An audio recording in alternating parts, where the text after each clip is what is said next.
En los rincones menos visibles de nuestras ciudades, se tejen historias que el tiempo no borra, relatos de resiliencia y de la inquebrantable fuerza del espíritu humano.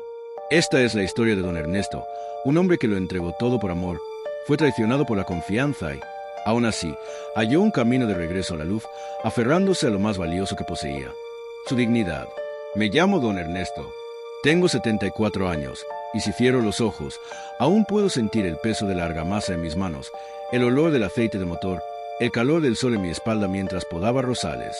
Toda mi vida trabajé, incansablemente, con una sola meta, un único faro en mi existencia: darle lo mejor a mi único hijo. Fui albañil, mecánico, jardinero, lo que hiciera falta. Cada gota de sudor, cada cicatriz en mis manos, cada amanecer antes del sol, fue por él. Todo lo que tenía, cada céntimo que ahorré con esfuerzo, lo puse en su educación, en sus oportunidades y en la casa que construí con mis propias manos, ladrillo a ladrillo, sueño a sueño. Era mi legado, su herencia, nuestro refugio.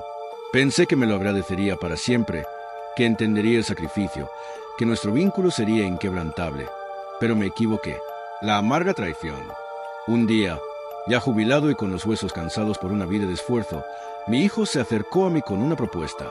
Con voz suave y persuasiva, me pidió que le pusiera a la casa su nombre para que no se pierda con los papeles. Papá, me dijo, así es más fácil para el futuro, para cuando yo no esté. Su mirada parecía honesta, su tono lleno de cariño. Y yo, que solo veía en él la continuidad de mi sangre, la razón de mi vida, confié. Firme sin pensarlo, sin leer la letra pequeña, sin la más mínima sospecha. Mi casa, mi historia, mi futuro, en un trozo de papel. Un mes después, mi mundo se vino abajo. Era una tarde de primavera en Madrid. El sol brillaba, pero para mí, todo se oscureció. Mi nuera, la mujer que había recibido mi techo, mi ayuda durante años, se me acercó con una frialdad que helaba el alma.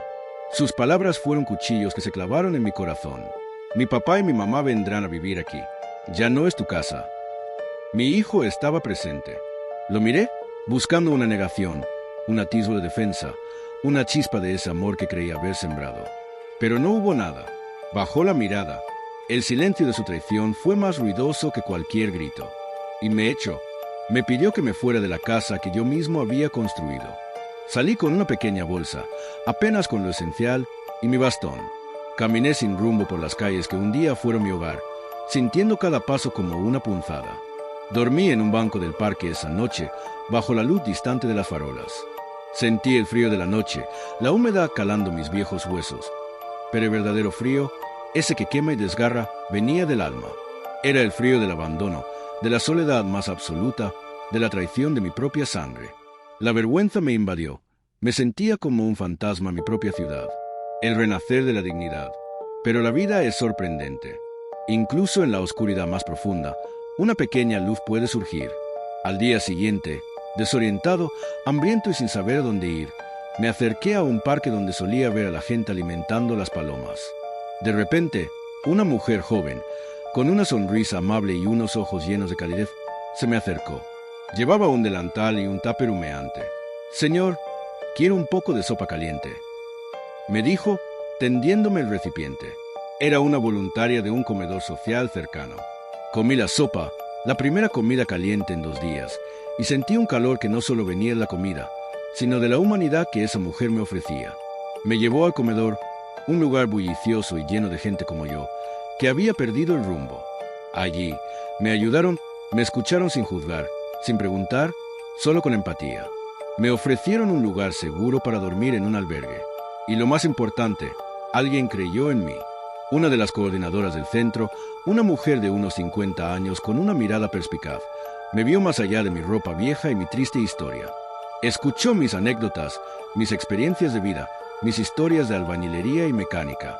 Y me ofreció una oportunidad, algo que yo, a mis 74 años, ya no esperaba: un trabajo. Hoy trabajo como cuentacuentos en una biblioteca pública en un barrio vibrante de Madrid.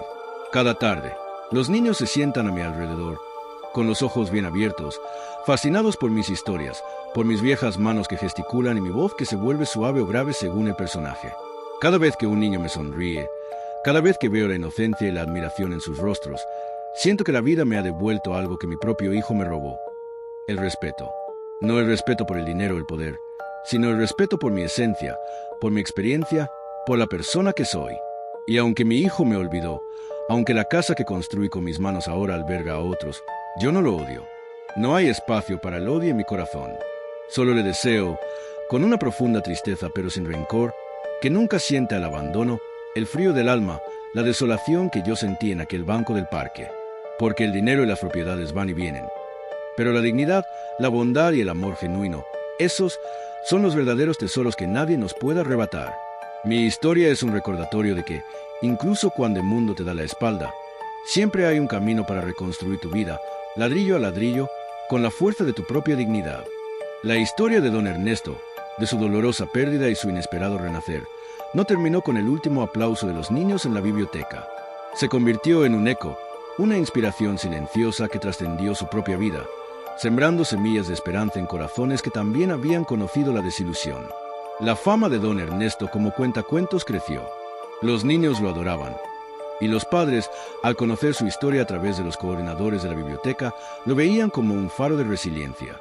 No tardó en ser invitado a otras bibliotecas de Madrid y a eventos comunitarios, compartiendo no solo cuentos de fantasía, sino también fragmentos de su propia odisea, adaptados para transmitir mensajes de bondad, perdón y la importancia de la dignidad.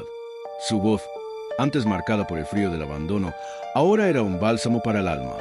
El comedor social que le había tendido la mano se convirtió en su segundo hogar. Don Ernesto, ya no como beneficiario, sino como voluntario, dedicaba parte de su tiempo a ayudar a otros ancianos y personas sin hogar.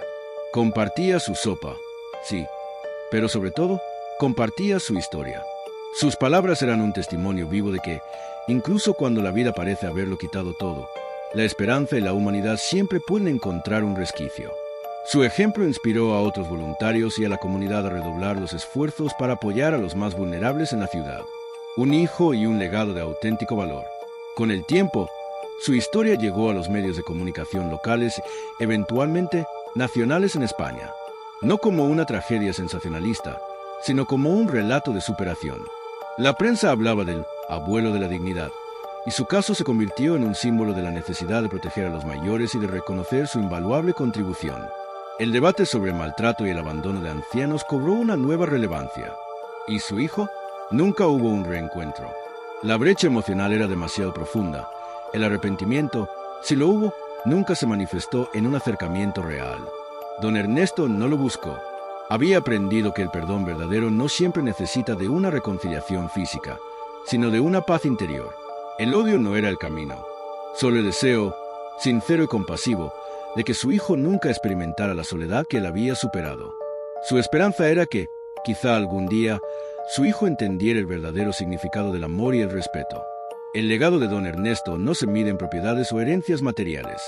Se mide en las sonrisas de los niños que escucharon sus cuentos, en el consuelo que ofreció a otros en el comedor social y en la conciencia que despertó sobre la importancia de valorar a nuestros mayores. Él lo había perdido todo materialmente, sí, pero había ganado algo infinitamente más valioso: la certeza de que su dignidad era inquebrantable, su espíritu indomable y su vida, a pesar de la adversidad, un testimonio brillante de la resiliencia humana. Don Ernesto, el albañil y cuentacuentos, se convirtió en un maestro de vida, enseñándonos que el amor más grande no es el que se exige, sino el que se da sin condiciones, y que el verdadero respeto se gana con el corazón, no con una firma en un papel.